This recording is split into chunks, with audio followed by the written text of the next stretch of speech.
Quick disclaimer before we get this video going. I just got finished recording it, and it was pretty much just flowing off the top of my head of something that I'm really working through right now.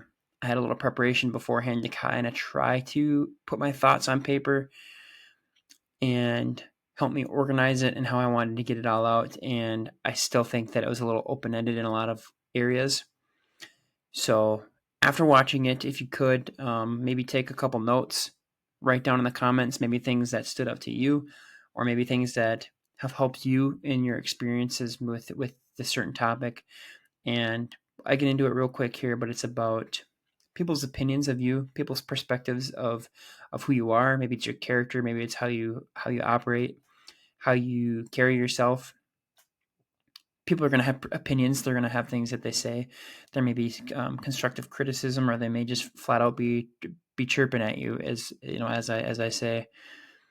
And the big question is, what do we do with that information that they give when that chirping starts, when the noise is loud, when people judge you, laugh at you, criticize you? How you carry yourself? How do you respond? Do you let it shake you, or do you stay grounded in who you are? And what does that mean? Thanks for being here. Thanks for tuning in. Looking forward to what you have to say in regards to this short video. Here we go.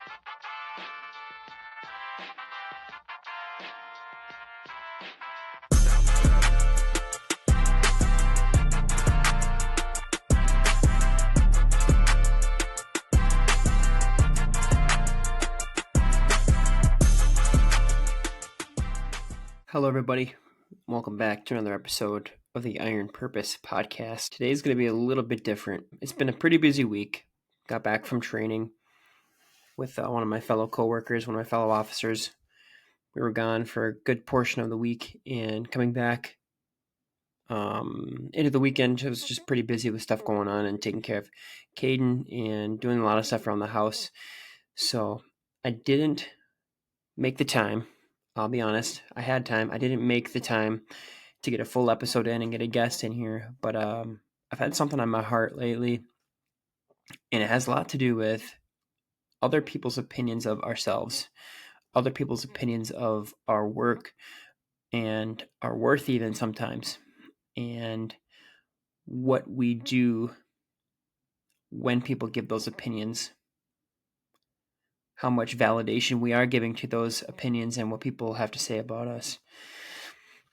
And thanks to ChatGPT, I was able to work something out. It took a lot of refining and rephrasing, but I think I got what I was looking for when I say. But I think I got what I was looking for when I say people are going to chirp.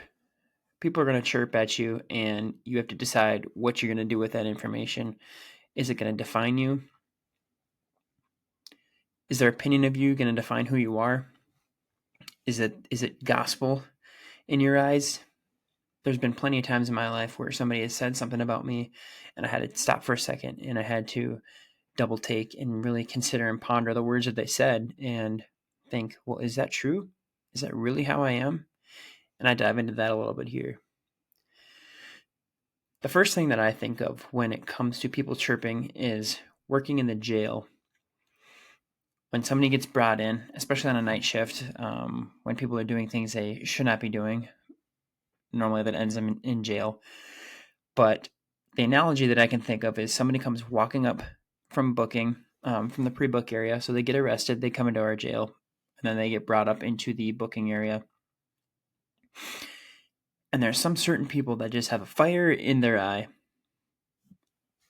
whiskey on their breath, some kind of an intoxicating substance, whether it's drugs, alcohol, and zero recollection of the manners that their moms or dads instilled in them while they were growing up, calling you every name in the book, making fun of your glasses, making fun of the way your hair looks, making fun of the way you sound, every little thing they can do to get under your skin.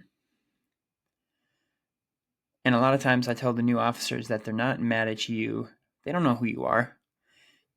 They are upset with their current circumstance, and they are upset with the gold badge that is on your chest, because they are associating that with the people that brought them in, and you're just the person in front of them that they can take their anger out on.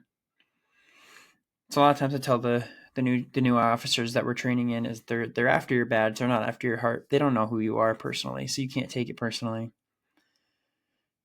They're not mad at you, they're mad at your badge. They don't even know your heart, they don't know who you are. But then the next question is, what do you do with that? When the chirping starts, when the noise is loud, when people judge you, laugh at you, criticize how you carry yourself, how do you respond?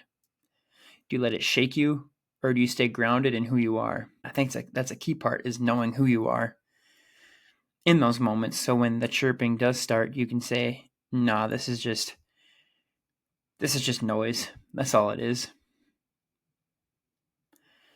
See, this kind of encounter happens a lot within a jail, or you can maybe think about a time in your life or a situation in your life where you encounter a lot of chirping. You take it personally. You feel like you're under attack, and I've been there myself. Then I try to teach through it, try to offer some insight. They're not after your heart, they're after your badge. And sometimes the veteran officers laugh or poke fun, and they say I'm being too soft, too sensitive, and maybe they think it's dumb. So here's the question: does their chirp make me wrong? Does their opinion of my teaching tactic make me wrong? Because the deeper question is this: who gets to decide what's right, their opinion or your conviction? And maybe you are convicted by their opinion, and now you're forced to make a decision. Who's right in this situation? If you don't know who you are, this job or this world will tell you, and it won't be the truth. You have to know who you are, whose you are, and what you're about. Otherwise, every chirp becomes a threat. Every insult feels like a knife. I've heard another quote: a ship doesn't sink because of the water around it. It sinks when the water gets in. And a good question I've been asking myself a lot lately is, what am I letting in? There was a time when I started to believe maybe people were out to take advantage of me. I wanted to serve. I led with kindness. I gave people the benefit of the doubt. And soon I started hearing the whispers: he's too nice. He's just agreeable to everything. He's a pushover. He just says yes to everything. He's a yes man. So I actually called up one of my mentors, and he said something I'll never forget. You can't soar with the eagles if you're busy listening to the pecking of chickens. Then he said, it's better to try your best and be taken advantage of than to become cold and bitter and stop trying at all and be the opposite of what you were trying to be in the first place. It's better to try your best and be taken advantage of than to become cold and bitter and stop trying at all. And I realized kindness isn't weakness. In my situation, it's a discipline, and it was my identity. And I was letting people try to change that. I was letting outside opinions, I was letting that chirping, that chatter question the intentions in my own heart, and made me second guess, am I a servant-minded man? Am I really trying to help people? Am I saying yes because I'm able to and I want to be able to continue to help people? Or am I saying yes because I'm a yes man, because I'm agreeable? Am I a pushover? Those are things that I talk to myself about. Like I said, I called my mentor, called my friend, and he said, well, what are you if you're not those things? He said, don't be that. Don't be the opposite of what you are, because God has created you for a purpose and a passion to lead, to help other people, to search for darkness where you can shine a light. And if you believe in your heart of hearts, if that's backed by who you are as a person and in your identity, then that chirping, again, like I said earlier, is just noise. Now, there's a saying that says the grass is greener on the other side, but maybe it's greener where it's watered. And sometimes it's not about staying or leaving. It's about asking, is this the place, this environment helping me grow, or is it drying me out? And sometimes relocation isn't quitting, it's replanting to find soil that honors your roots and gives your identity room to grow. Sometimes there's going to be chirping in this little garden of our minds.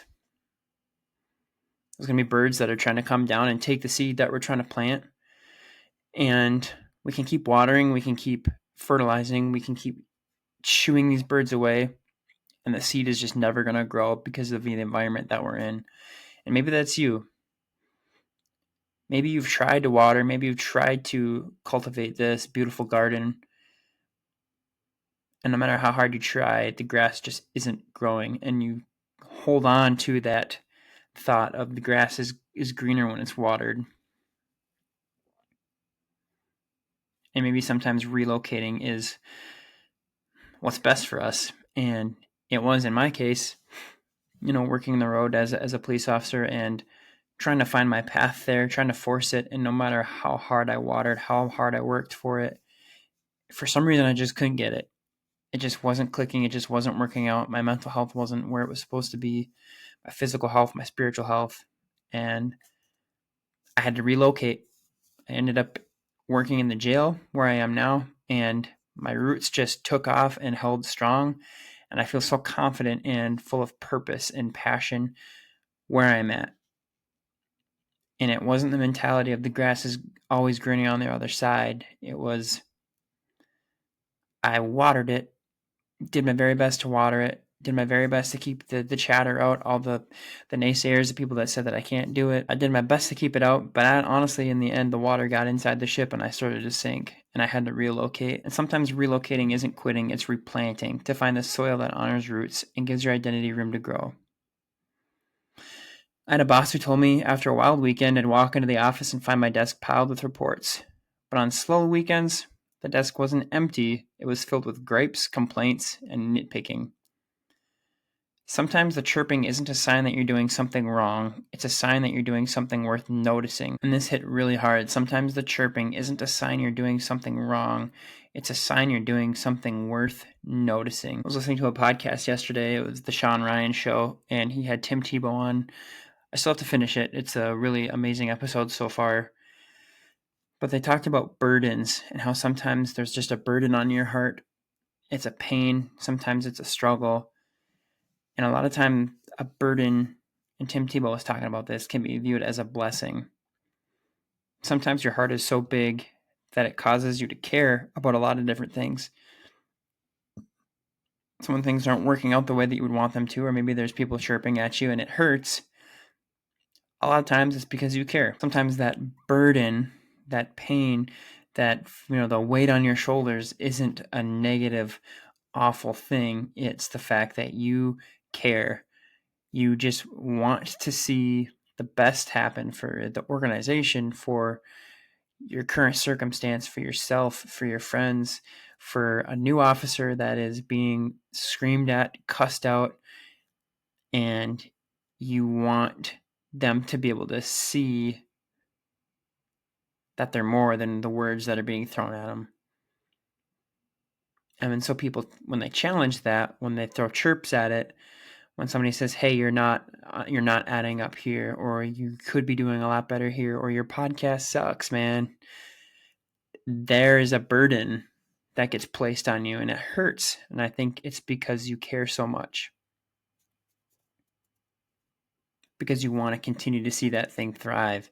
And when people challenge that and it hurts, it's because you care.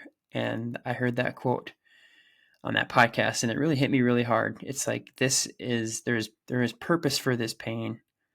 It's to remind you that you're still fighting. It's to remind you that you do care more than maybe you even realize. Sometimes the chirping isn't a sign you're doing something wrong. It's a sign you're doing something worth noticing. Stay grounded, stay kind, and above all else, stay sharp, everybody.